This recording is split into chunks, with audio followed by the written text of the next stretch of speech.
Hello, today is July 31st, 2016. It is Harry Potter's birthday today and J.K. Rowling's birthday today, and it's a very special birthday for them because the release of Harry Potter and the Cursed Child was today. So I decided to just go ahead and do my review of the whole book today and let you know what I thought.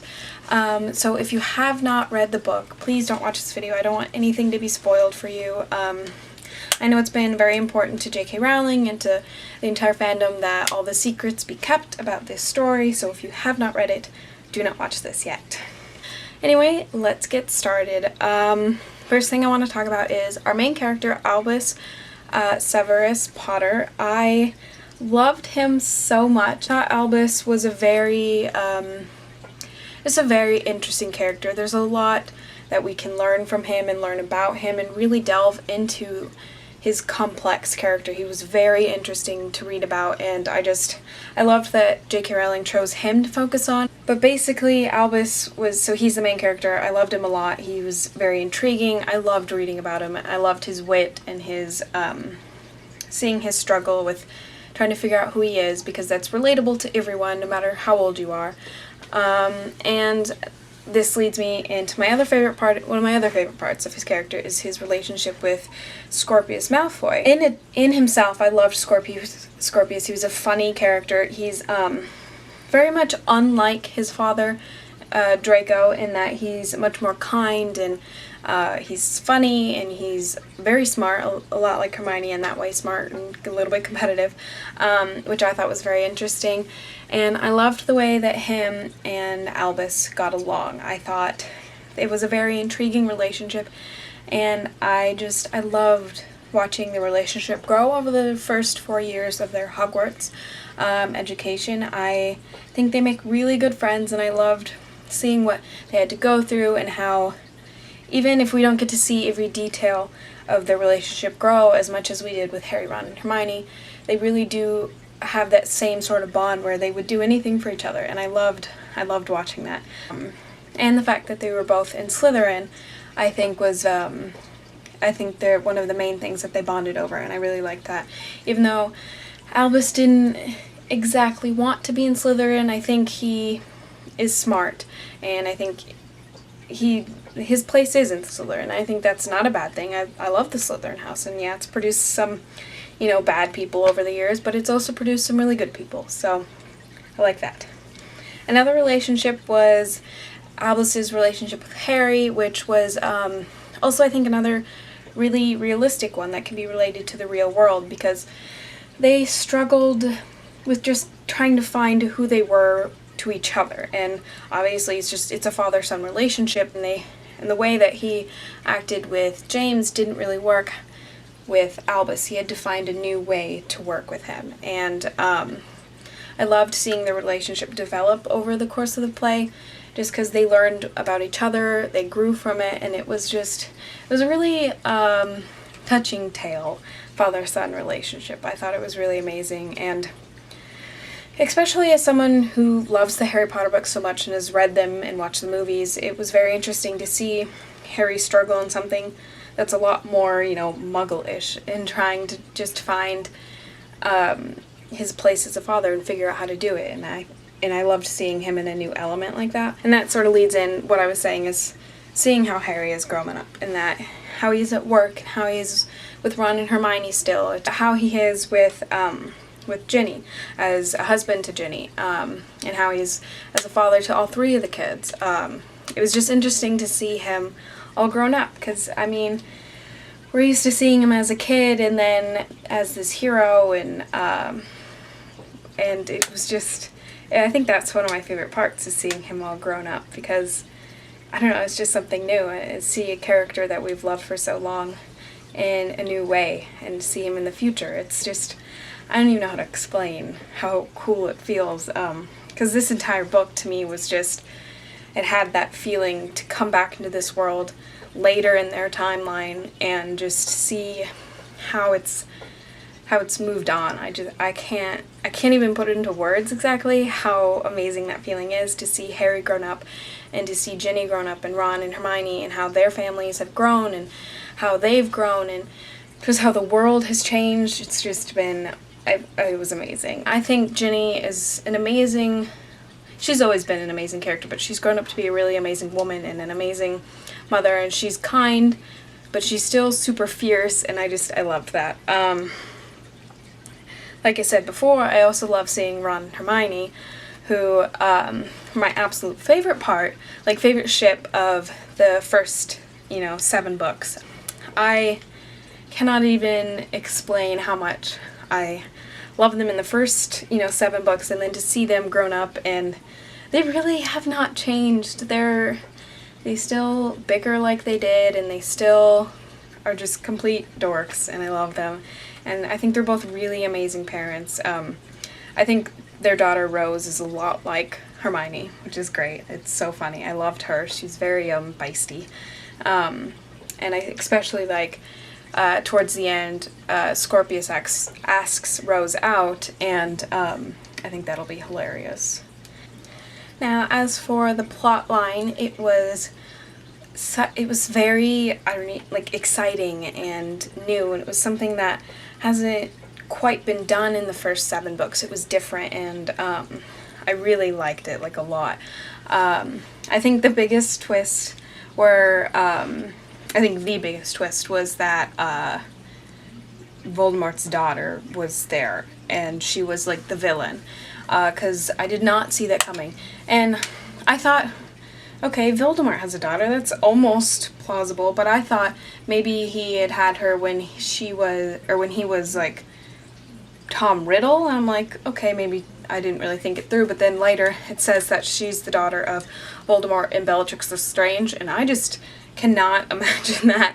I always knew that Bellatrix was a little, in love with him and his power and his, craziness, but just the thought of them having a kid is just so peculiar to me. But this girl was definitely, personality-wise and mental stability-wise, was definitely the product of Voldemort and Bellatrix Lestrange, because she was insane.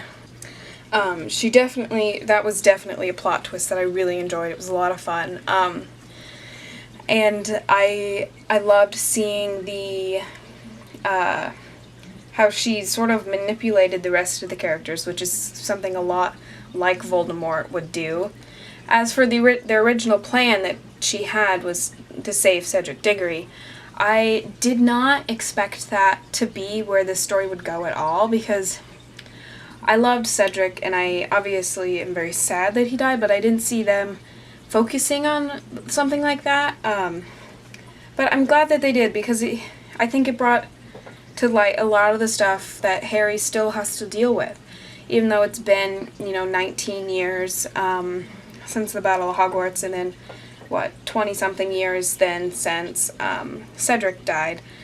But Harry still has to deal with that, every day, and you see that, Harry has nightmares throughout the play, because, he went through a lot, and that's not something you get to see as much in the first 7 books, because it's all happening still. But now it's, the peace has happened, and life has sort of calmed down, but there's still this past that's haunting him and that he can't run away from.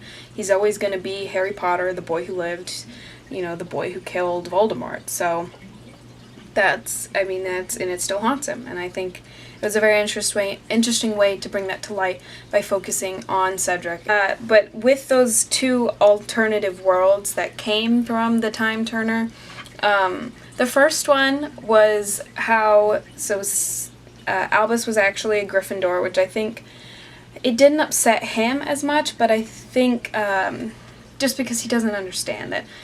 I think he really is meant to be in Slytherin. I think that's an okay thing, and I think that's something he was still learning to accept. But in that world, I think the most upsetting thing for me was that Ron and Hermione were not married, and I was very stressed that they weren't going to be able to fix this, and I'm like, but you can't, I need them. And then in the second fake world where Albus did not exist because Harry Potter died in the Battle of Hogwarts and Voldemort had taken over the entire Wizarding world, that was incredibly stressful, by the way. Seeing Severus Snape alive and well hurt me so much, because Severus is just one of my favorite characters, and I loved him so much, and his story and his sacrifice means so much to me as a person and as a reader and as a fan of Harry Potter, and to see him alive, and it hurt so much. I cried. Yeah, and then when they went back to change what Albus and Scorpius had messed up, and Severus sacrificed himself again, and he had the Patronus that was a doe again, and I cried so much. Maybe not as much as the first time with the scene in Deathly Hallows, but definitely cried a lot. When they go back in time to around the time when Harry was about 1 year old, to stop Delphi, so that all happened, and that was it was an exciting, interesting plot line, and I loved the climax and just the way that the story gripped you. But I think what really hurt, and I think it's probably the part I cried the most at, is Harry and Ginny and Ron and Hermione and everyone watching Harry's parents die, because, I mean, Harry was there, but obviously he can't remember it, and I think while it was a painful moment for Harry, it was also a very important one, to see that his parents were brave and they sacrificed themselves for him so he could live. And I cried so much when first James dies, and that just, he was the first line of defense in the house, and he goes down fighting to save his wife and his kid, and then I can't remember exactly what Lily says, but when she throws her life on the line to save Harry, that it was reliving it all over again, but from a different perspective, because you know that Harry is watching, and it was so sad.